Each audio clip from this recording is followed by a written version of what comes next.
Columbina's drip marketing dropped today. I wanted to take a quick look at it. I don't really know if I have like a lot of thoughts on it. And honestly, most of my thoughts are not really about Columbina. So this is what she looks like. It says, Windsor nights know no mercy. She left her curtained nest in frost and snow.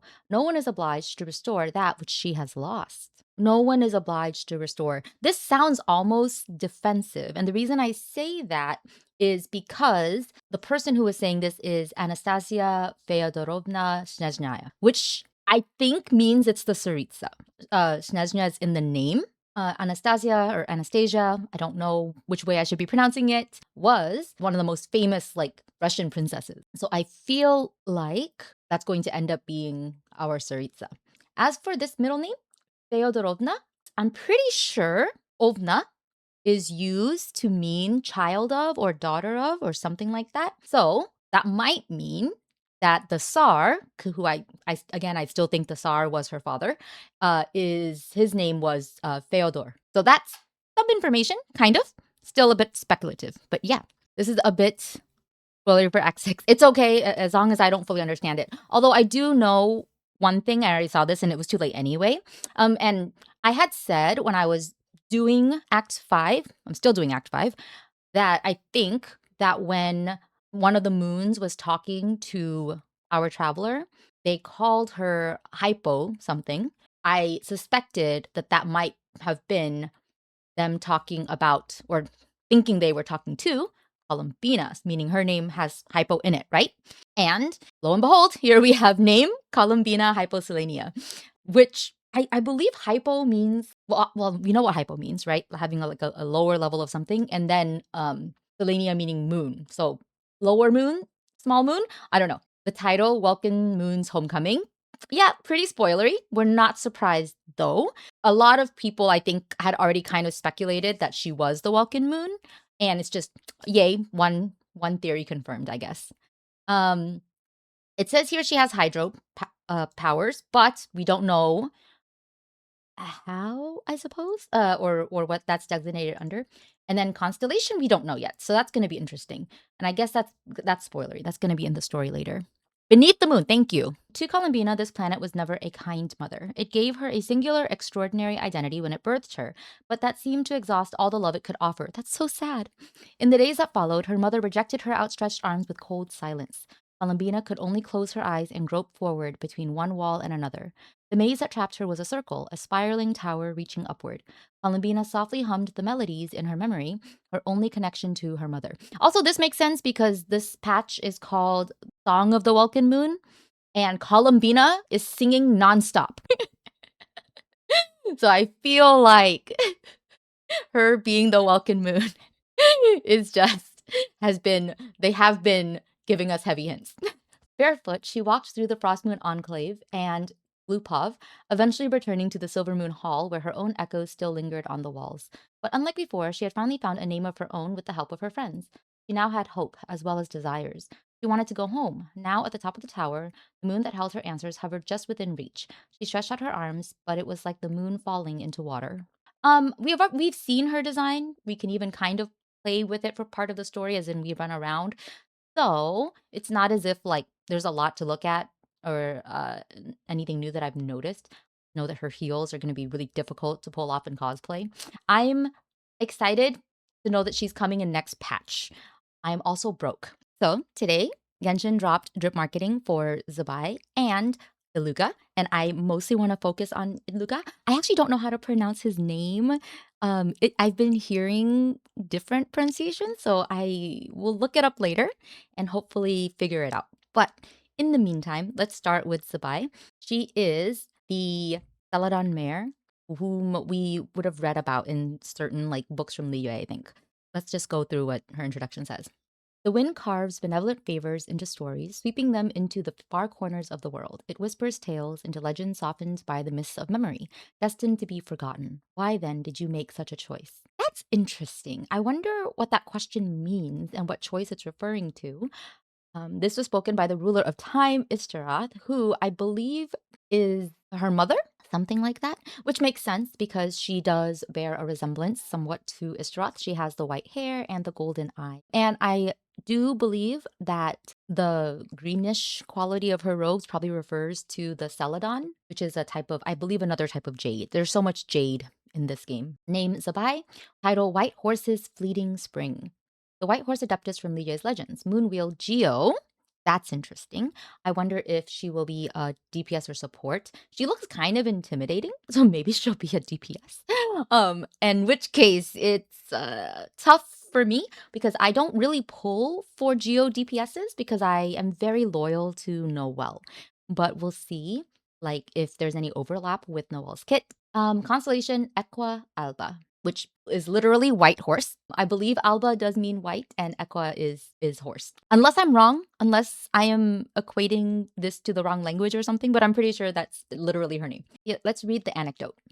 Among the people of Lie, tales of the Adepti are ever abundant, like the leisurely Adeptus of the clouds who dispelled droughts with nourishing rain in the full records of pristine pavilion, and the golden-winged king who purged plagues and banished pestilence in Yakshas, the guardian Adepti.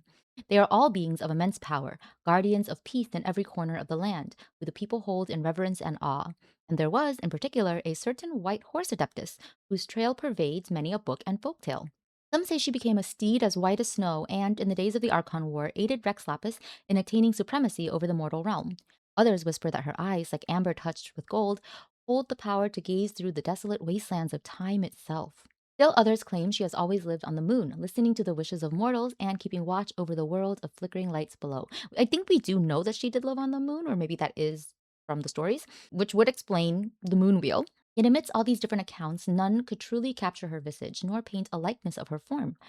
Whether amidst gentle tea-time chatter, or in debate pouring out over ink-filled scrolls, each view was a glimpse through a keyhole, catching naught but fragments, never the full picture. In any case, she was as a shard of blessed light, a wild goose upon the snow, whose footprints vanish with the morning. Still her yesteryears linger in the mortal dust, and her tale awaits its dawn into the world of the waking. So yeah, I guess she's somewhat elusive. I wonder what will make her appear all of a sudden. If we look at her design, again, white hair, golden eyes, very similar to Istaroth. I already talked about the color. I like the fur. This is interesting. These are the full boots, and they're quite high, like very, very high boots. Also fur here. So given the way she's well, I guess there are some characters who wear like some level of fur, like in Liye, but I feel like that's not really that common. So I wonder if this is because of Not Cry. Will we meet her in Not Cry? But I feel like because we're going back to Lie for Lantern, right? And she is an Adeptus character, we may just meet her in Lie. But maybe she's been staying in Not Cry. That would be interesting.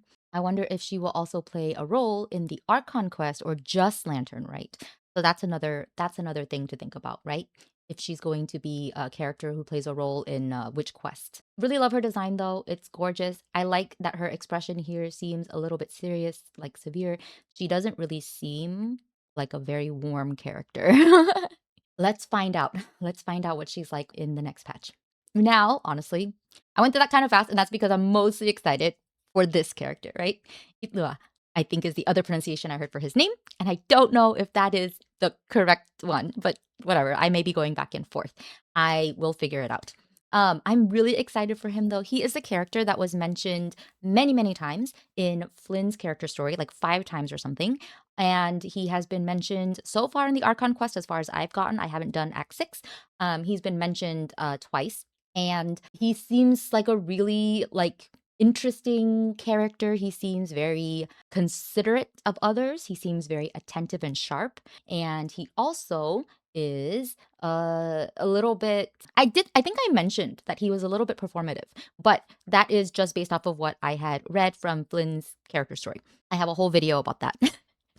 We're gonna see if any of my speculations and stuff were right. It looks like I was definitely wrong in my hope that he would have a hydrovision or moonwheel, because it seems like he has a geovision, and that has 0 synergy with Flynn's, which is very unfortunate for me, but 어쩔 수 없어, right? Nothing I can do about that. So since he is a Geo character, he has a vision. I do think he's gonna be a 4-star, and he's also a boy, so I think he's gonna be a 4-star for that reason.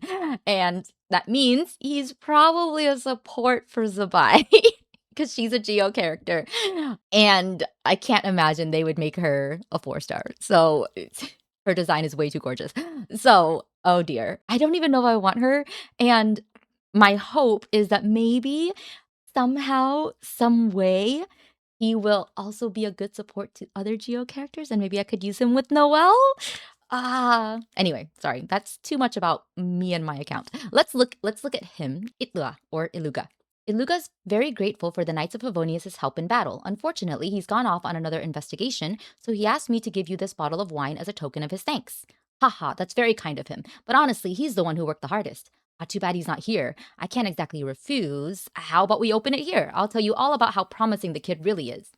Drinking's fine, but don't try to poach Illuga from me while you're at it. A conversation between Starshina Nikita and Varka before they get roaring drunk. Oh my god, of course. Let's start with who is talking about him. We have the Starshina Nikita, who is his adoptive father. I do believe it is his adoptive father because of the way that he kind of addressed him or talked about him in the character story from Flynn's. So I don't feel like it's his like biological father. Either way, it's still his boss, right? Because he is the head of the Lightkeepers. And then we have Varka. We know all about Varka, right? And Varka has also talked before in our conquest about how, like, I think reliable Illuga is, and they have a lot of praise for him, which is pretty good, pretty normal, right? Like usually he seems like a wholesome character. It looks like he keeps pretty busy. He's off on another investigation, right? And he is, as we mentioned in, or I mentioned in the other video, he is somebody who is considerate of others and generous and wants to like pay people back. So he's presented this bottle of wine to Varka, I suppose, for helping him. And he's good enough at his work that Nikita is a little concerned that Varka might, want to poach him. Either that or he's just a very proud dad. Either way, that's all very promising and pretty normal, I think, for Geo characters. Geo characters are very duty bound, I think, I find. Well, I guess sorry, Ito throws things off a little bit for me, but you know what I mean, right? When we look at characters like Albedo, who carries through with all his assignments from his mother. When we look at Noelle, very, very like helpful to others and bound to her duty as a maid and as a knight. We have Goro, Yunjin, very hardworking. So yeah, it kind of fits in. Name Illuga or Illuga. Title Burning Heart Amidst the Nightmare. And the passion is there. I do believe I mentioned that he was like a very earnest character. Member of the investigation squad, the Nightmare Orioles. I don't know if I pronounced that correctly, or Orioles. It sounds like Oreo now. That is a bird. It's a golden bird. It's a pretty like yellow, brightly yellow golden bird from, I believe, like tropical areas. Interesting name, Nightmare Orioles, right? Nightmare juxtaposed with the tropical bird. Very interesting. Canary in a coal mine. It does kind of look like it, I suppose. Let's read a little more before we take a look closer at his outfit. So far, he seems to be reliable. He seems to be competent. And as I mentioned in my video about him, he's a character who pays back favors and is generous. So that all kind of matches up, right? He's cute and looks like Cosmo. Wait. He kind of does. Oh, that's perfect. I didn't even like technically pick Cosmo, you did. For new members joining the Lightkeepers, few things are more fortunate than having a leader like Illuga. Okay, so this is another thing I thought was going to be interesting. I wondered if we would see him get a vision, but it seems like the stories about him in Flynn's character stories are from long ago. He is no longer kind of being described as like a younger new member. He is now a leader. He's officially a leader. And I feel like that can't have been something that happened overnight. So it looks like some time has passed since those stories that we see of him in Flynn's character stories. The Lightkeepers witness the tragic aftermath of the Wild Hunt's rampages every day, and the atmosphere in their quarters can often grow heavy and oppressive. Illuga somehow remains positive. He not only manages all tasks efficiently, but also offers careful, thoughtful support to his teammates. Walking beside him, it feels as if even the lantern in your hand glows a little warmer. Oh, that's sweet. Positive character, efficient, thoughtful. All of this is kind of in line with what we have seen, right? And a warm character. Some people wonder why someone like him hasn't chosen to work in logistics, but instead insists on going to the dangerous front lines. Without unwavering resolve and strong inner drive, even optimistic smiles will one day be drowned by the purple black despair. Okay, and that makes a lot of sense. It matches with what Flynn's chose to highlight about him, right? Which is not particularly kindness, although he does seem to be that, but that resolve and the strong inner drive, which I think is pretty cool. That's the thing that stands out to Flynn's. Yet whenever they hear Illuga recite their Lightkeeper's oath with conviction, such doubts vanish from their hearts. Undoubtedly, beneath his gentle exterior burns a fierce, blazing fire. What are the ideals and beliefs of the Lightkeepers? This is the question newcomers ask most often, and each Lightkeeper would answer differently. Yet there is always a common thread in these answers: protection and salvation, steadfastness and unwavering resolve. They speak of a bright outcome or a noble vision, grand and magnificent beyond measure. But Illuga desires little beyond defeating the wild hunt, for he realizes that in its current state, Pyramida already embodies that ideal. So, Pyramida is the location of their headquarters, I believe. So, that noble vision, he believes, is already found among the Lightkeepers, which is interesting. And I wonder if that has to do with the fact that a Lightkeeper took him in, a Lightkeeper adopted him, right? Again, I still think he's adopted.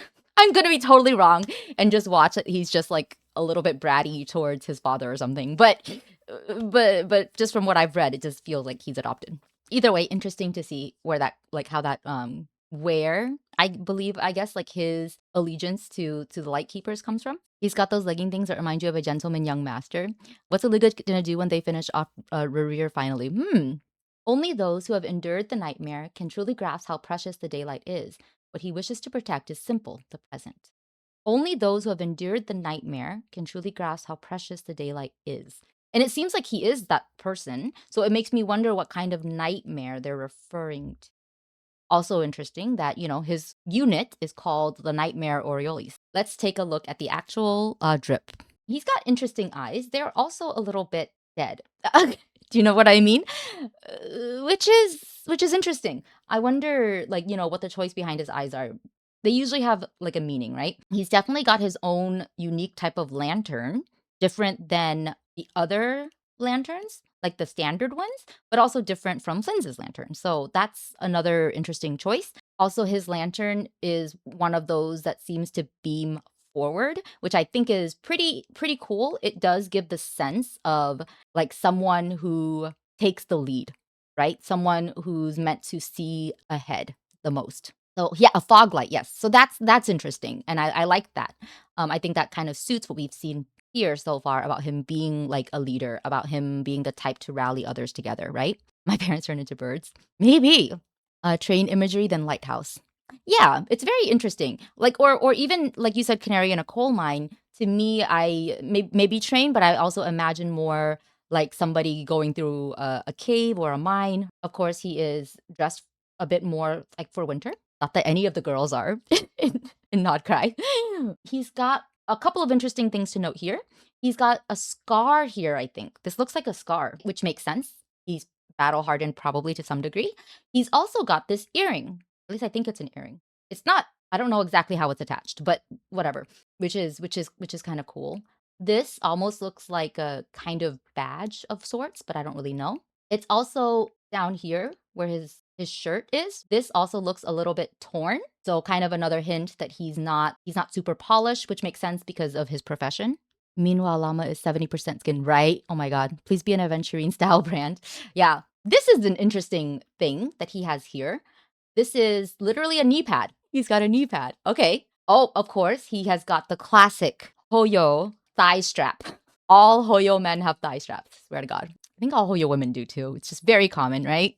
We have these socks, which to me, to be honest, I wonder like if there is in some other form of fashion a history or reason, but I only think about these. I know they're not really socks, but they make me think of the stuff that you see in Harajuku that girls wear, that like Kyaru wear or schoolgirls do.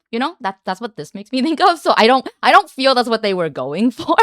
The design itself is very geo, right? With a slight splash of color, being his purple scarf or something here. I don't know if it's scarf. And we have the red earring again. So I think that's kind of like nice, like, little accents, right? Overall, I do like his design. He is very pretty, very Bex type. Yeah, apparently that's what my Cosmo, my current model, looks like. Total coincidence. Love it. This is perfect. I'm so happy. Can't wait to pull and build another pretty but useless 4-star boy. Yeah, I mean, I hope he's not useless, but he does look like a geo support, and I don't know how well that's going to work with any of my characters because I only have one Geo DPS and I don't like to replace her. So that was the drip marketing. I'm so excited for Illuga. I'm so happy that he was revealed today. Of course, Zibai too. Like obviously she looks very cool, right? But not gonna lie, I'm way more excited about this boy.